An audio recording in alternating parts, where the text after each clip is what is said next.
President Dr. Mohamed Muizzu asserts that the 2026 budget is fundamentally smaller and more fiscally prudent.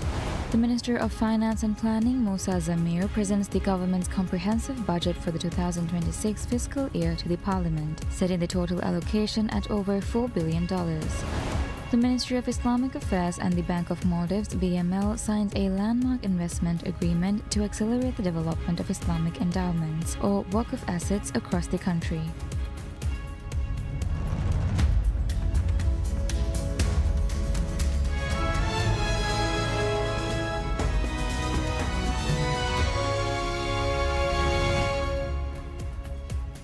Bismillahirrahmanirrahim. Assalamu alaikum and welcome to PSN News in English with me, Minha Maroof.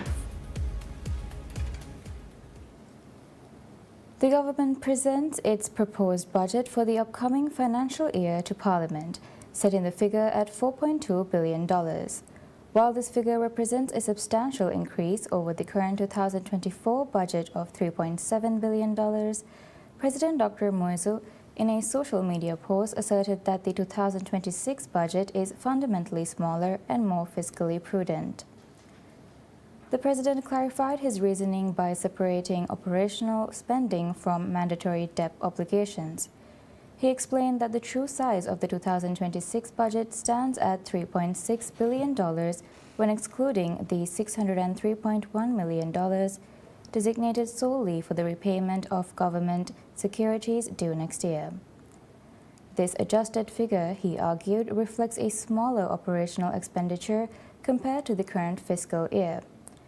The government further detailed that estimated total expenditure for the year is projected at $3.2 billion against an anticipated total revenue and grants of $2.7 billion.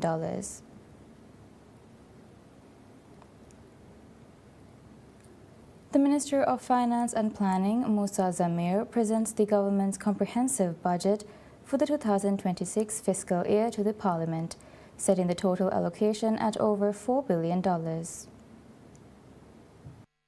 The proposed budget, officially tagged at $4.2 billion, was immediately framed by Minister Zamir as a crucial instrument for immediate debt management and long-term fiscal resilience. The proposed budget outlines a total estimated expenditure of $3.2 billion, which includes a substantial $2.6 billion dedicated to recurrent costs and $603.1 million allocated for new capital projects. Minister Zamir specified that the government expects to collect $2.6 billion through total revenue and grants next year.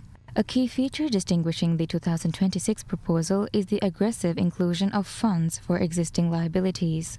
A relatively large amount, $603.1 million, has been specifically included for the repayment of existing securities and bonds due next year. After deducting this essential debt servicing expenditure, the effective operational budget for the coming year stands at $3.6 billion.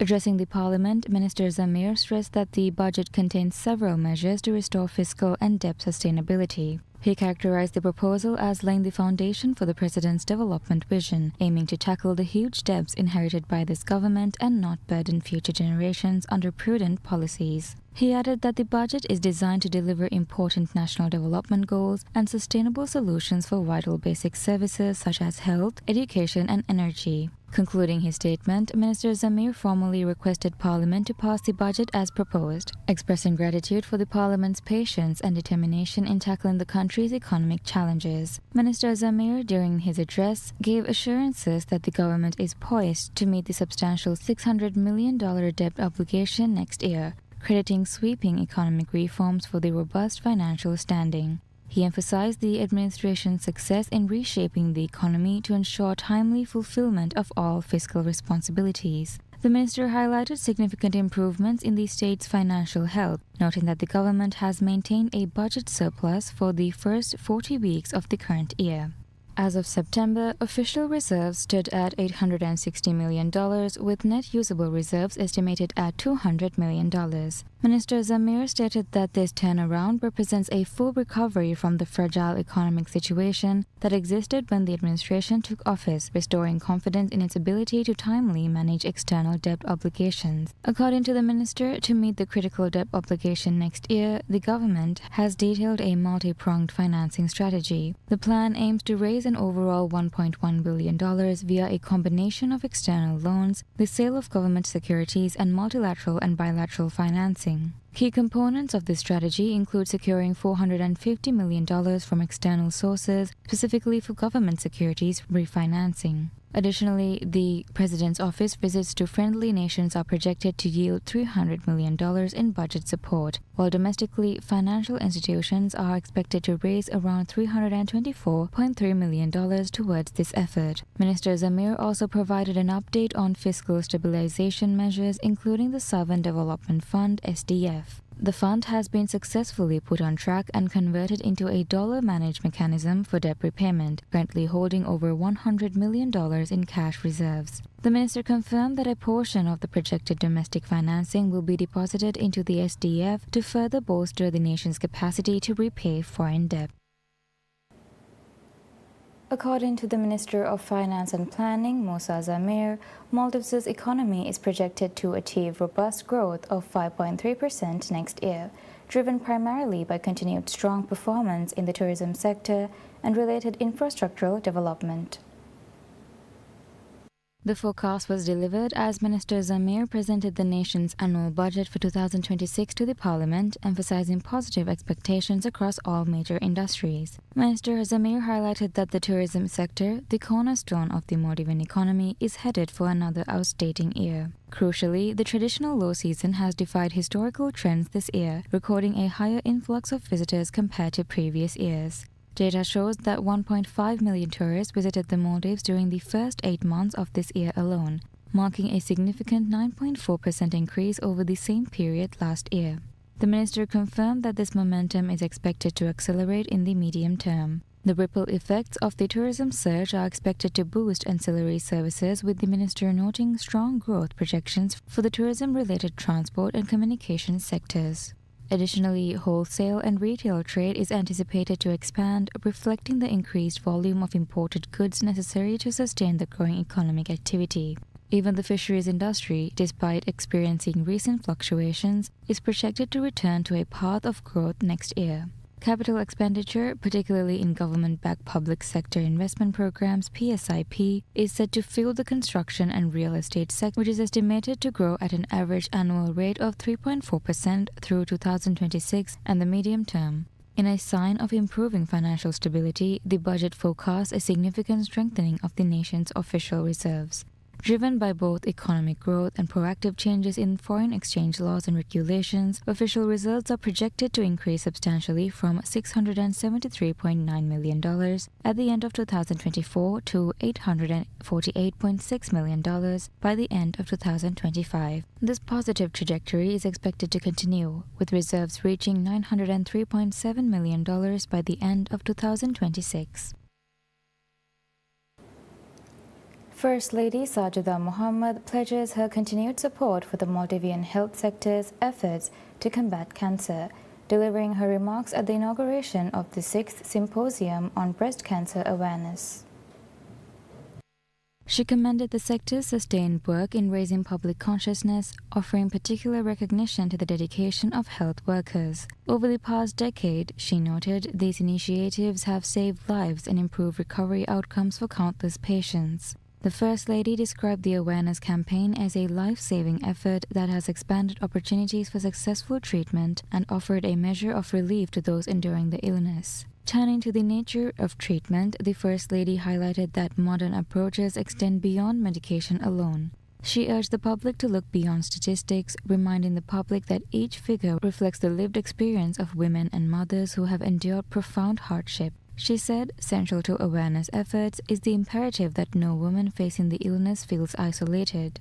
Early detection, she stressed, significantly improves the likelihood of recovery, an outcome that hinges on public education and outreach. The First Lady also called for greater understanding of women's health, framing awareness as a critical component of prevention. She stressed that women's well-being should not be regarded as a societal burden, but recognized as a fundamental right. She closed by highlighting the emotional dimension of care, noting that the support of family, relatives, and close friends carries immeasurable value of those navigating the challenges of illness. According to newly released government data, tourist arrivals to the Maldives exceeds 1.8 million this year, placing the country on a steady trajectory towards its most ambitious tourism target to date. Figures published by the Ministry of Tourism and Environment show that as of 27th October, the country has recorded 1,804,515 international arrivals, a 9.9% increase over the same period last year, when 1,641,937 visitors were registered.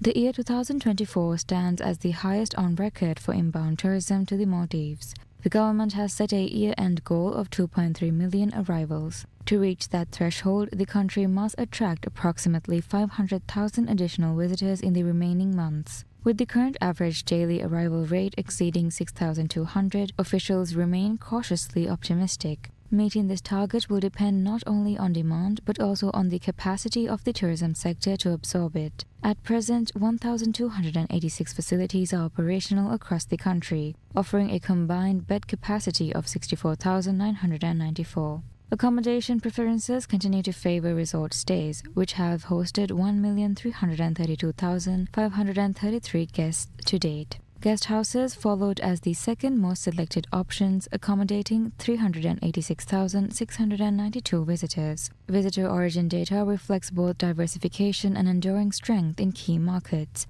China leads with 291,573 arrivals, followed by Russia, the United Kingdom, Germany, and Italy. The Maldives Zakat House authorizes the disbursement of funds from the Zakat Fund to cover down payments for government-allocated social housing units, aiming to address housing insecurity among the nation's most vulnerable. The initiative is directed at individuals formally registered in the National Poverty Registry who have been unable to meet the financial requirements necessary to secure permanent accommodation. A total of $22,045.42 has been earmarked to support 14 designated beneficiaries. The decision was ratified following the submission of a proposal to the Zakat Council and subsequent consultation with its members. Rather than transferring funds directly to recipients, Zakat House confirmed that payments will be remitted to the government authority overseeing the social housing scheme. Once the disbursements are completed and housing is secured, the institution plans to implement a post-allocation review mechanism. This process will reassess the beneficiary's socio-economic status and evaluate any changes in their living conditions resulting from the provision of permanent shelter. The initiative forms part of a broader mandate entrusted to Zakat House under the current administration.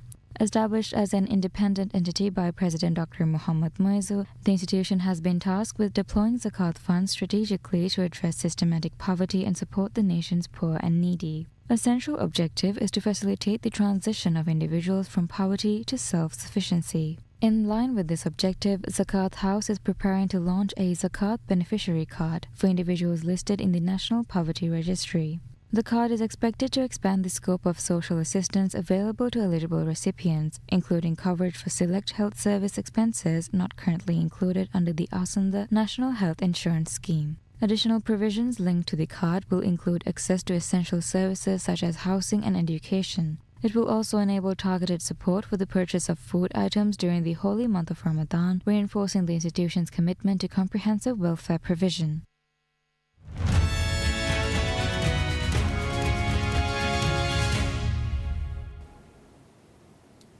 Google parent Alphabet beats Wall Street estimates for third quarter revenue, as both its core advertising business and cloud computing unit showed steady growth.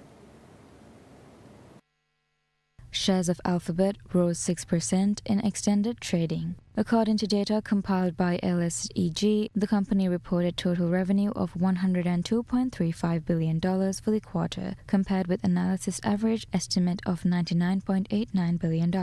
Gemini Live capabilities are free and rolling out across Android and iOS. Deep Research and Canvas are getting their biggest updates yet. There's a new agent mode coming for multi-step actions that you heard about earlier.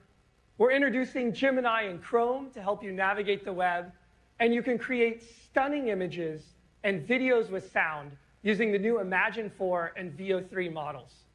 It's all coming together in the Gemini app as we work to deliver the most personal, proactive, and powerful AI assistant. The cloud services and AI giant raised its capital expenditure forecast for the year to between $91 billion and $93 billion, compared with the estimates of $80.67 billion. Google Cloud remained one of Alphabet's fastest-growing segments, benefiting from surging enterprise demand for AI-powered infrastructure and data analytics services. The unit posted revenue of $15.16 billion, topping estimates of $14.72 billion. The performance was likely boosted by burgeoning enterprise demand for its AI infrastructure.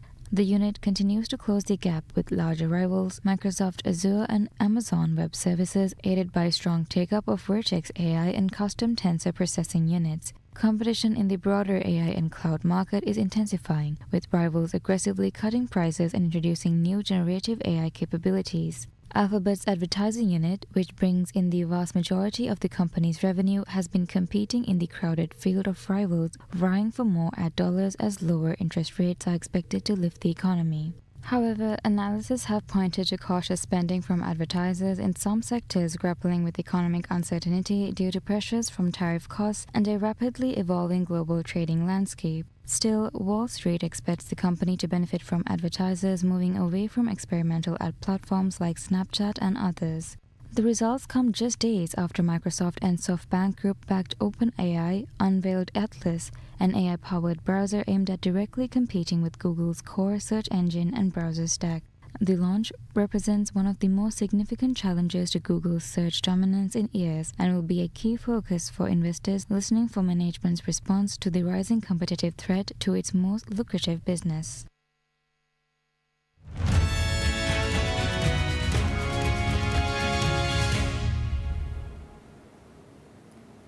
U.S. President Donald Trump kicks off a meeting with China's leader Xi Jinping at a South Korean airbase, optimistic about striking a trade war truce between the world's two largest economies.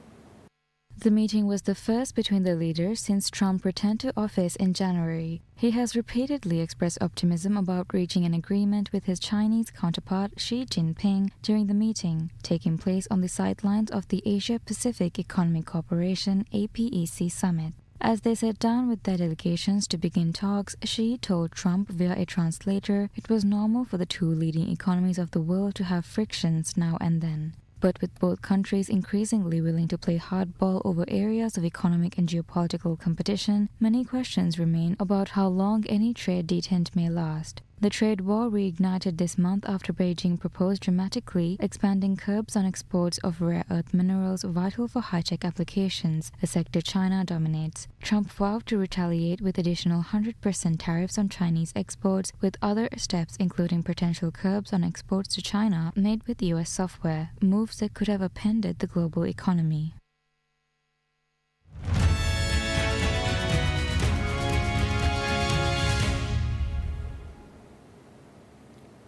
With just 100 days to go until the opening ceremonies of the Milano Cortina 2026 Winter Olympics, organizers releases a promotional video to celebrate crossing into the final stretch before the start of the Games. The 2026 Games will be co-hosted by Milan and Cortina d'Ampezzo and run from February 6-22 next year. The Olympic events will be held over a large part of northern Italy, with a number of other locations hosting sports as well as the co-hosts Milan and Cortina. It is the first time that the Games have been held in Western Europe since Italy staged them in Turin in 2006, and organizers are expecting a big influx of overseas tourists. Milan, which will stage the opening ceremony and indoor events such as ice hockey and figure skating, is more than 400 kilometers from co-host Cortina d'Ampezzo in the Dolomite Mountains. Organizers said in September that they had raised $525 million of local sponsorship and were aiming for a target of $640 million. And that's all we have for now. Thank you for watching. Wish you all a pleasant day ahead.